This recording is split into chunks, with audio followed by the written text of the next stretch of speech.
और चलिए इसी बीच एक और बड़ी खबर आपको बता दें, मुकुंदरा विषधारी में बाघ पुनर्वास को लेकर महत्वपूर्ण बैठक आज लोकसभा अध्यक्ष ओम बिरला की अध्यक्षता में बैठक होगी। आज दोपहर 2:30 यानी कि 2:30 बजे संभाग स्तरीय बैठक में वन मंत्री संजय शर्मा भी मौजूद रहेंगे।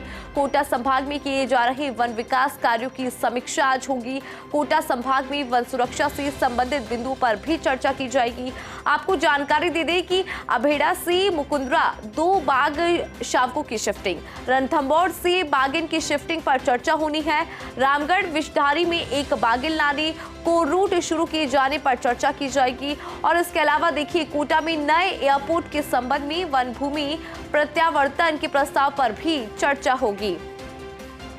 और अधिक जानकारी लेंगे, हमारे साथ हमारे एसोसिएट एडिटर निर्मल तिवारी जी बने हुए हैं। निर्मल जी, देखिए मुकुंदरा विषधारी में बाघ पुनर्वास को लेकर आज महत्वपूर्ण बैठक है। बैठक की बात करें, क्या कुछ चर्चा होने जा रही है इस बैठक के अंदर?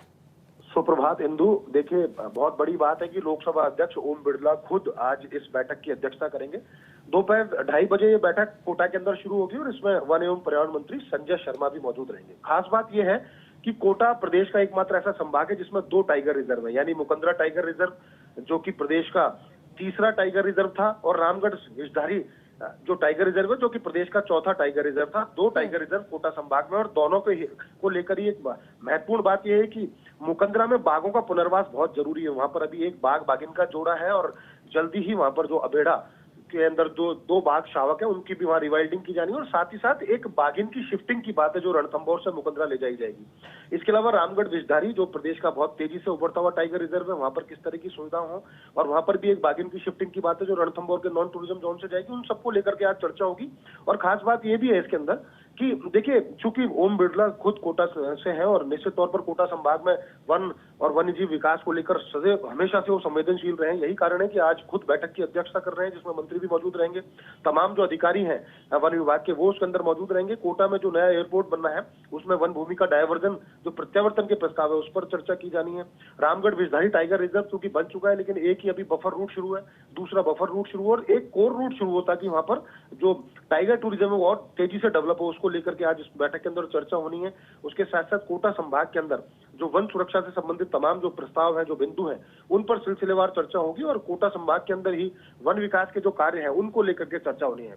देखिए, ओम बिरला की अध्यक्षता में इस बैठक का महत्व इसलिए भी है कि केंद्र से जो तमाम जो प्रस्ताव हैं उन प्रस्तावों में उनकी भूमिका बड़ी अहम रहने वाली है। खासकर भूपेंद्र यादव के अध्यक्षता में जो अभी 29 फरवरी को जो एनटीसीए की बैठक होगी, उसमें हो सकता है कुछ ऐसे बिंदु हैं जो शामिल किए जाए, जिसमें कुंभलगढ़ टाइगर रिजर्व की बात है उसकी अगर बात करें, या टाइगर शिफ्टिंग की बात करें, पुनर्वास की जो बात है उसमें उस एजेंडे में शामिल किया जा सकता है। इसलिए आज की बैठक महत्वपूर्ण है। इस बैठक में सिलसिलेवार चर्चा होगी, तमाम अधिकारियों से 1-to-1 फीडबैक भी लिया जाएगा, और उम्मीद की जा रही है कि आज की बैठक के बाद कोटा संभाग के अंदर खासकर मुकुंदरा और रामगढ़ विषधारी टाइगर रिजर्व के अंदर बाघ पुनर्वास को लेकर एक ठोस एक पहल शुरू हो जाएगी। साथ ही साथ कोर और एक बफर रूट और एक कोर रूट जो रामगढ़ विषधारी में शुरू होना है उसको लेकर के भी आज ठोस फैसला किया जा सकता है। तो निश्चित तौर पर आज की बैठक अहम है। उम्मीद की जानी चाहिए कि इस बैठक के बाद कोटा संभाग के अंदर वन और वन्यजीव संरक्षण के साथ ही बाघ संरक्षण को लेकर कुछ अहम फैसले होंगे और उनके ऊपर तेजी से काम भी किया जाएगा। इंदु, बिल्कुल निर्मल जी, क्योंकि महत्वपूर्ण मानी जा रही है बैठक बाघ संरक्षण, वन संरक्षण को लेकर ये बैठक।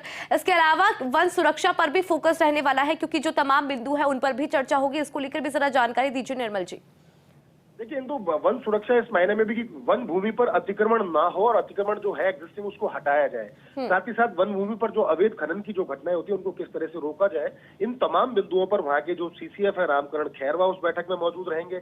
मुकुंदरा टाइगर हिल्स के जो वहां के जो डीसीएफ है अभिमन्यु सारन वो मौजूद रहेंगे। रामगढ़ विषधारी के जो डीसीएफ है संजीव शर्मा वो वहां पर मौजूद रहेंगे। सुनील गुप्ता वहां पर मौजूद रहेंगे। तमाम जो अपूर्व कृष्ण श्रीवास्तव है वो वहां पर मौजूद रहेंगे। तमाम जो अधिकारी है उनको इसीलिए बुलाया गया है कि वन क्षेत्र का विकास किस तरह से किया जाए, और खासकर जो माइग्रेटरी कॉरिडोर है, क्योंकि चीते के ऊपर भी बात है। जो 12 शाहबाद की बात करते हैं वो भी कोटा संभाग का ही क्षेत्र है, वहां पर चीते को बसाने की बात थी। उसको लेकर के भी वो किस तरह से उस चीज को आगे बढ़ाया जा सकता है, उन बिंदुओं को उसको लेकर भी उसमें चर्चा होनी है। और निश्चित तौर पर जो वन भूमि से जुड़े हुए जितने भी, और खासकर पौधरोपण की हम बात करते हैं, एक सघन प्लांटेशन की जो बात है वो प्लांटेशन वहां पर किस तरह से आगे बढ़े उस पर इसमें चर्चा होनी है। और निश्चित तौर पर जब ओम बिरला की अध्यक्षता में बैठक होनी है तो ओम बिरला एक सेतु हिस्सों का काम करेंगे केंद्र और राज्य के अंदर। राज्य के जो भी तमाम जो प्रस्ताव है, खासकर कोटा संभाग के अंदर वन विकास के जो तमाम कार्य है उनको केंद्र तक पहुंचाया जाए और केंद्र से उन प्रस्तावों को मंजूरी दिलाकर उन पर तेजी से काम शुरू हो। ये निश्चित तौर पर इसलिए उनकी भूमिका बहुत महत्वपूर्ण मानी जा रही है। तो निश्चित तौर पर एनटीसीए की बैठक से ठीक पहले,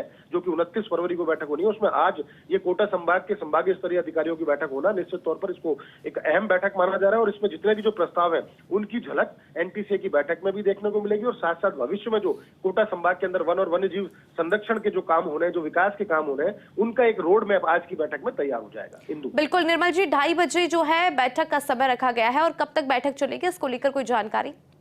देखिए 2:30 बजे बैठक प्रस्तावित है। उससे बैठक में करीब 1 से 1.5 घंटे निश्चित तौर पर चर्चा होनी है, क्योंकि सभी अधिकारियों से 1-to-1 फीडबैक लिया जाएगा। खासकर कोटा की बात हम कर रहे हैं तो क्योंकि कोटा संभाग, जैसे मैंने पहले भी कहा कि प्रदेश के दो बड़े टाइगर रिजर्व है जो कोटा संभाग के अंदर ही आते हैं। वहां पर बाघों का पुनर्वास निश्चित तौर पर एक महत्वपूर्ण कदम है। तो वहां पर किस तरह से रणथंभौर में से कब बाघिनों की शिफ्टिंग की जाए उसका भी एक रोड मैप तैयार होगा और तमाम तरह के जो विकास कार्य हैं उनके जो प्रस्ताव है उन प्रस्तावों पर चर्चा होगी और भविष्य में जो जिस तरह के प्रस्ताव केंद्र के पास जा रहे हैं उन प्रस्तावों पर चर्चा होने में करीब 1 से 1.5 घंटे बैठक चलने वाली है और बैठक निश्चित तौर पर महत्वपूर्ण बैठक इसको माना जा रहा है। इंदु, चलिए निर्मल जी, बहुत बहुत शुक्रिया जानकारी साझा करने के लिए। तो काफी ज्यादा महत्वपूर्ण माना जा रहा है इस बैठक को। 2 से 3 बजे के बीच में ये बैठक जो है शुरू हो जाएगी। इसी के साथ